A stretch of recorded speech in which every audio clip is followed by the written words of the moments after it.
Chers parents, bonjour. Je voudrais aujourd'hui vous parler, de vous donner quelques éléments de réflexion sur l'alimentation de l'enfant et faire ce petit exposé vidéo en écho à la première que j'avais faite qui s'appelait « L'enfant acteur de sa propre santé ». Et là, je voudrais parler de l'alimentation de l'enfant comme l'enfant acteur de sa propre croissance. Parce qu'en effet, quand on parle d'alimentation, on a l'impression que nous serions une espèce de machine, qu'on prend des nutriments, comme c'est marqué sur les boîtes des aliments. Vous prenez un paquet de biscuits, par exemple, vous mettez tant de grammes de protéines, tant de grammes de lipides, tant de grammes de glucides, etc. Et on a l'impression qu'il suffit de mettre ça, et la machine humaine fait qu'on grandit. En fait, c'est pas du tout comme ça que ça se passe. D'ailleurs, vous pouvez vous en rendre compte vous-même, chacun peut se rendre compte nous-mêmes quand on mange. Il se passe quelque chose de très intéressant. Quand je mange, d'abord, il faut que j'ai envie de manger, c'est-à-dire que je sois en appétit. Être en appétit, c'est ne pas avoir faim. Faim, c'est quelque chose où on est prêt à manger n'importe quoi. Quand on a de l'appétit, on a envie de manger quelque chose qu'on voudrait choisir. Et qu'est-ce qu'on fait quand on est à table? Quand on va par exemple dans un restaurant, eh bien, on a un menu qui nous est proposé et on va choisir dans ce menu ce qui nous convient le mieux. Et ça, inconsciemment, ce qui nous convient le mieux, c'est ce qu'on a envie de manger. Et c'est quelque part notre corps qui nous dit, tiens, j'aimerais bien manger des salades, ou plutôt ceci, ou plutôt cela, ou une côtelette. Et qu'est-ce qu'on a quand on nous sert à table? On a une assiette et on a un couteau et une fourchette. Et si vous regardez bien, à quoi ça sert le couteau et la fourchette? Ça sert à attraper les aliments avec la fourchette et à les couper en petits morceaux. Pourquoi les couper en petits morceaux? Pour qu'on puisse mieux les assimiler. Petit ajout essentiel sur l'assimilation. Nous ne prenons pas assez conscience de ce que veut dire assimiler. Le mot pourtant est très clair, rendre semblable à soi-même.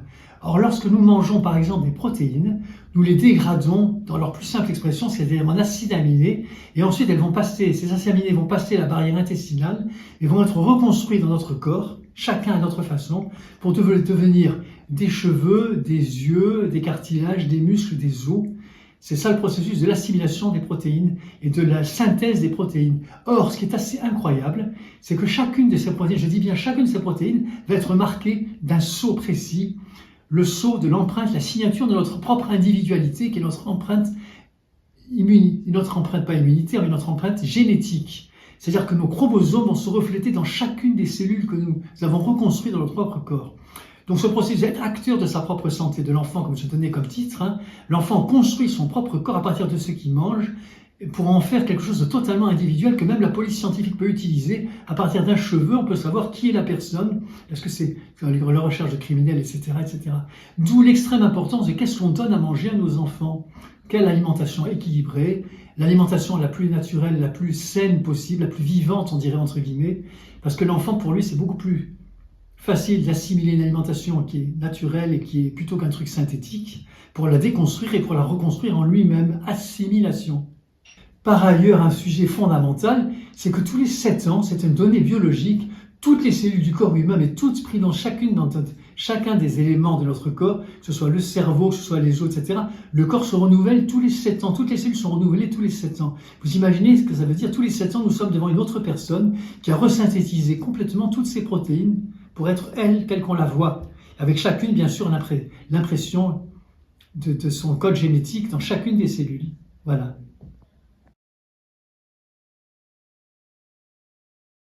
Et mes dents vont servir de base pour dépioter peu à peu. Par exemple, que je mange, je le grignote, je le mange, je le mâche. Alors je mâche plus ou moins longtemps, il y a des théories, il faut mâcher très longtemps.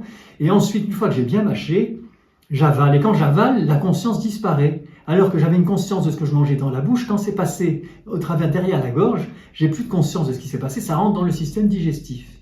Et que va faire le système digestif? Il va continuer ce que j'ai fait au niveau des dents, c'est-à-dire qu'il va complètement dégrader peu à peu les aliments que j'ai intégrés. Donc il ne va pas les intégrer comme ça, il va les dégrader peu à peu, avec un échage très précis. Par exemple, on sait que le sucre commence sa dégradation dans la bouche grâce à des enzymes particulières qui s'appellent les enzymes salivaires. Alors que tout ce qui touche le gras et la viande, par exemple, ça descend et commence à être digéré beaucoup plus tard dans l'estomac et surtout dans l'intestin grêle grâce aux sucs digestifs, dont par exemple les sucs intestinaux pancréatiques, qui sont des espèces d'émulsions, un peu comme un produit de vaisselle pour détruire les graisses. Et ensuite, ça disparaît et ça continue dans l'intestin. Et qu'est-ce que fait l'intestin? L'intestin grêle et après, il casse en mille morceaux l'alimentation que j'ai prise. Et à partir de là, donc c'est une activité de destruction, ce qu'on appelle le catabolisme. Le catabolisme, c'est de détruire ce que j'ai mangé. Et le deuxième niveau, ça va être après l'anabolisme, ça va le transformer en quoi? En moi-même. C'est ce qu'on appelle l'assimilation. Assimiler quelque chose, c'est le rendre semblable à soi-même, comme le mot le dit précisément. L'assimilation des aliments. Donc on voit que c'est pas du tout quelque chose de passif, je prends un aliment et puis ça va dans mon corps comme ça, comme si j'étais une machine qui intègre. C'est vraiment un processus de construction que je me donne à moi-même. Donc quand je dis l'enfant acteur de sa propre croissance, c'est la biologie de l'enfant qui fait qu'il va se construire lui-même en dégradant les aliments qu'on lui donne et en édifiant son propre corps. Et c'est tellement important cette histoire que si par exemple j'ai des aliments qui ne sont pas bien dégradés, ça va me poser des problèmes. On sait par exemple pour les protéines, si les protéines ne sont pas bien dégradées, et si elles passent dans l'organisme sans avoir été suffisamment dégradées, elles vont provoquer des allergies. Parce que l'organisme va dire, mais qu'est-ce que c'est qu'il y a quelque chose d'étranger à moi, j'en veux pas. Et c'est comme ça que je rentre dans l'allergie, agir contre. Vous voyez ? Donc ça change toute notre vision de l'alimentation. Quand on donne quelque chose à manger à un enfant, on lui donne quelque chose, et on doit se poser la question, est-ce qu'il peut l'assimiler ou pas ? Alors c'est vrai que quand un enfant naît, la chose la plus adaptée à son développement, pour sa propre croissance, c'est le lait maternel, parce que le lait maternel, quelque part, est issu de sa maman, comme lui, il est né aussi du sein maternel, comme on dit. Et à partir de là, c'est l'alimentation qui est la plus adaptée pour qu'il puisse se développer. En plus, ça lui amène non seulement des nutriments parfaitement équilibrés, et en plus, ça lui donne des défenses immunitaires, des anticorps par rapport aux maladies de l'environnement, parce que la maman qui a eu ces maladies quand elle était enfant, j'en reviens à la première vidéo que j'avais faite, présente dans son organisme des éléments de protection pour son enfant. Et donc l'enfant, le premier aliment qu'on pourrait le plus possible conseiller aux parents, c'est de proposer, si les mamans sont d'accord, il ne faut jamais forcer personne, c'est le lait maternel. Le lait maternel pendant 1 an, 2 ans, 3 ans, si la maman se sent, encore faut-il que socialement elle soit suffisamment entourée pour pouvoir le faire. C'est vraiment l'alimentation de la santé de l'enfant qu'on ne peut que conseiller. Puis quand on n'allait pas un enfant, c'est très compliqué. On est obligé de lui donner des produits artificiels, qui sont les laits pour bébé, les laits pour nourrissons. Et ces laits pour nourrissons, ils sont quand même très très artificiels. On est parti peut-être du lait de vache, on l'a complètement modifié. Et en fait, c'est des laits qui sont comme très artificiels. Donc quand on a cette idée que l'enfant se construit lui-même à partir de ce qu'on lui donne, c'est très difficile pour un petit, même si ça marche. On pense que on peut imaginer que c'est quand même pas tout à fait génial au niveau de sa mise en mouvement de son propre organisme, de développer des capacités de digérer, d'assimiler un aliment qui est quelque part étranger à son être, qui est artificiel. Ensuite, quand l'enfant arrive à 4, 5, 6 mois, on peut se rendre compte quand il est allaité que peut-être qu'il vient le moment de lui donner autre chose qu'on appelle la diversification alimentaire. Alors la diversification alimentaire, quand est-ce qu'il faut la faire ? Écoutez, moi j'ai toujours dit aux parents qu'en fait, au lieu d'avoir des théories là-dessus, c'est beaucoup plus intéressant de voir où est-ce que l'enfant en est. Quand vous êtes un enfant à table, vous voyez qu'il voit des carottes et quelque part ça semble l'intéresser, ça vaut le coup que vous lui proposiez des carottes en purée, bien cuites, sans morceaux bien sûr. Vous lui proposiez, vous allez voir comment il le prend, éventuellement avec un tout petit peu d'huile d'olive, mais très très peu, et pas de sel, parce que le sel c'est pas bon pour les petits. Donc vous voyez, la diversification, ça peut se faire très très lentement et progressivement, en fonction de comment l'enfant réagit, comment il le digère, etc. Alors d'ailleurs, toutes ces questions sur l'alimentation de l'enfant, quand est-ce qu'il faut donner ceci, quand est-ce qu'il faut donner cela, il y a un sujet comme très intéressant quand on s'intéresse aux traités de nutrition dans l'histoire de l'humanité. Tous les chercheurs dans ce domaine se sont rendus compte de quelque chose d'assez incroyable, c'est que quand on regarde l'alimentation des êtres humains dans toutes les parties du monde, dans toutes les régions du monde, selon ce que les gens avaient à disposition, les gens ils ont toujours su parfaitement ce qu'il fallait qu'ils donnent à manger à leurs enfants et ce qu'il fallait qu'ils prennent eux-mêmes. Il y avait une espèce de sagesse instinctive de ce qui est bon et pas bon à manger, à condition bien sûr qu'on ne soit pas en situation de famine et qu'il y ait les ingrédients. Donc toutes les recherches qui ont été faites sur ce sujet ont montré que les gens savaient parfaitement ce qu'il fallait manger ou pas manger. Et c'est notre époque actuelle qui est pourtant très développée et très intellectuelle. On ne sait pas très bien, on change beaucoup. On a dit beaucoup de choses et après on a dit son contraire. Par exemple, moi j'appartiens à une période pédiatrique où on a dit à partir de 4 mois il faut donner de la viande aux enfants, c'est très important pour qu'ils aient du fer. Et en fait, on s'est rendu compte qu'en fait, la viande n'est pas si géniale qu'on le croyait. D'ailleurs, on se rend compte même pour les adultes. Parce qu'on se rend compte que les grands mangeurs de viande peuvent avoir des tas de problèmes aussi. On sait qu'il y a un lien, alors attention, n'inquiétons personne, entre la consommation de viande et les cancers digestifs, par exemple. C'est un sujet intéressant. Alors, les enfants ne sont pas directement concernés par ça. Mais est-ce que la viande est vraiment nécessaire pour un enfant ? Ce n'est pas du tout évident. Alors, vous allez me dire, oui, il manque de fer. Mais le fer, il y en a dans beaucoup d'autres choses. Il y en a dans les légumes verts en particulier. Donc, ce n'est pas obligé de donner, soi-disant, de la viande pour que l'enfant n'ait pas de carence en fer. Surtout si, en plus, il est encore allaité et que la maman elle-même prend des produits qui sont riches en fer, comme les légumineuses, les lentilles, etc. Hein. D'ailleurs, les enfants peuvent très bien prendre, contrairement à ce qu'on a dit, les enfants peuvent très bien prendre, à partir de 5-6 mois, des légumineuses, à condition qu'elles soient très cuites et qu'elles soient complètement en bouillie, complètement faites en purée. Hein. Et ça, les légumineuses contiennent du fer. Donc, vous voyez, il y a plein de petits moyens. Alors, par contre, attention pour les mamans qui allaitent et qui sont véganes. Ça, j'ai eu une expérience un jour pédiatrique difficile. J'ai eu un enfant dont la maman était végane. Je n'avais pas fait attention à ça. Elle était donc sans manger aucun produit animaux, ni les œufs, ni rien. Et le problème, c'est quand on ne prend pas d'œufs, on développe une carence en vitamine B12, parce que la vitamine B12 se trouve dans le jaune d'œuf.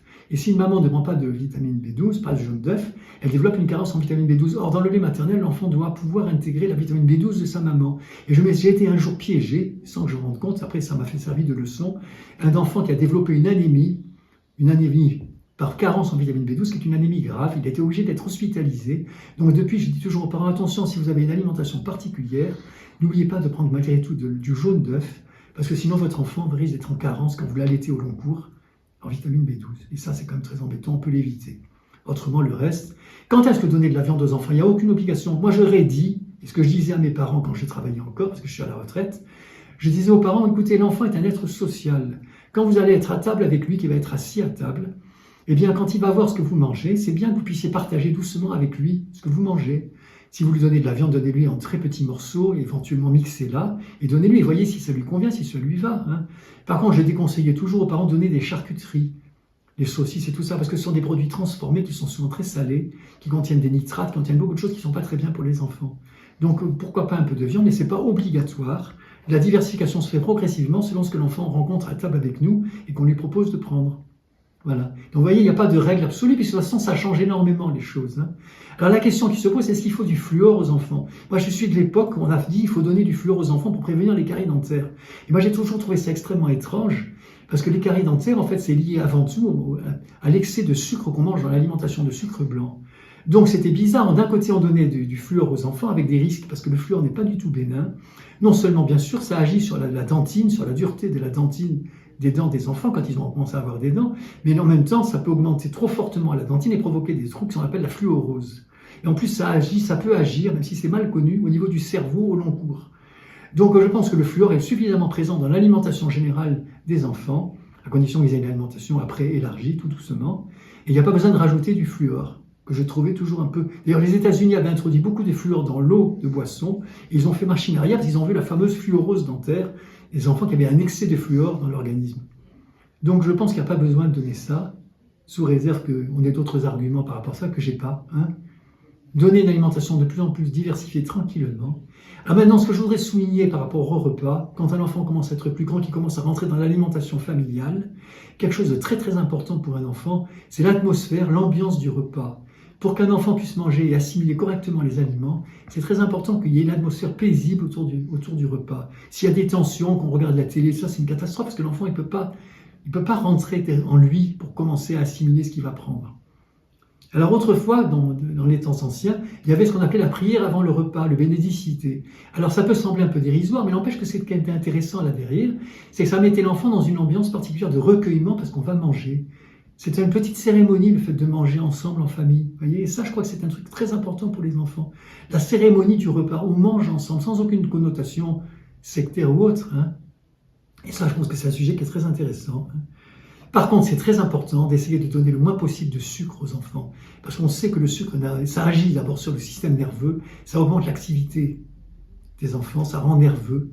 Et moins on donne de sucre, surtout du sucre direct. Et c'est là le paradoxe du fluor, où on donne du fluor pour protéger les dents. Et à côté de ça, on donne aux enfants des Kinder Bueno, qui sont extrêmement sucrés, et tous les bonbons et toutes ces choses-là. Alors sans rentrer dans une polémique, comme on avait dit déjà précédemment, pour les écrans, hein, les écrans qui voudraient protéger les enfants des écrans, je pense que c'est important de protéger au maximum les enfants du sucre, surtout du sucre, dont on les trouve dans les bonbons, dans les gâteaux et compagnie. Donnons-lui plutôt des fruits, des choses comme ça, des vrais sucres de la nature. Hein. Alors, petit détail au niveau de l'histoire d'alimentation, un sujet très intéressant, quand je disais tout à l'heure que les gens savaient ce qu'il fallait ou fallait pas par rapport à ce qu'ils faisaient. Il y a une période très intéressante dans l'histoire de l'humanité, c'est la période du Moyen-Âge. Au Moyen-Âge, vous avez deux sortes de personnes. Vous avez des guerroyeurs, des gens qui sont des chevaliers, qui se battent, qui ont des charmures, qui pèsent des tonnes sur eux, que nous ne pourrions plus porter. Ces gens, qu'est-ce qu'ils mangent comme alimentation? Ils mangent avant tout de la viande et des produits très riches et très gras. Et ils sont prêts à se battre, ils ont souvent un caractère un peu violent, ils sont très rouges. Hein. Alors que vous avez à l'opposé, vous avez une autre catégorie de gens dans la civilisation, ce sont les moines. Que font les moines? Ils ont une règle, la règle de Saint-Benoît, qui a été connue dans les monastères. Et dans la règle de Saint-Benoît, il est conseillé de ne pas manger de viande. C'est d'autant plus intéressant que les moines étaient très actifs. C'est eux qui travaillaient dans les champs, qui apprenaient aux paysans comment on fait les cultures, comment on greffe les arbres, etc. C'était aussi des gens qui avaient une activité de pensée très importante. C'est eux qui faisaient les copies dans les monastères. C'est eux qui enseignaient aussi aux enfants. Donc on ne peut pas dire que les moines étaient des faiblards. Et ce qui est intéressant, c'est que la règle de Saint-Benoît disait « évitez de manger de la viande parce que pour votre développement personnel, c'est pas très bon ». Donc c'est un argument de plus pour se dire est-ce qu'on a besoin de manger de viande? On nous l'a dit, il fallait manger de la viande tous les jours, alors qu'à une époque, on mangeait de la viande que le moment de fête. Hein. Donc c'est une réflexion juste par rapport à ça. Après, chacun en fera ce qu'il voudra. Il ne s'agit pas pour moi de prôner d'avoir une attitude végétarienne systématique, mais de se poser la question, les enfants n'en ont pas vraiment besoin, surtout s'ils ont une alimentation diversifiée avec beaucoup de légumes. Maintenant, quand on parle des légumes, on ne peut que prôner, maintenant on est sûr de ça, qu'il faut proposer aux enfants des aliments qui soient des aliments sans produits chimiques, autant que possible des produits biologiques. Parce que tous les nitrates et tous les produits qui sont présents dans l'agriculture sont des poisons pour l'enfant au long cours. Et ça, maintenant, on peut être sûr de ça.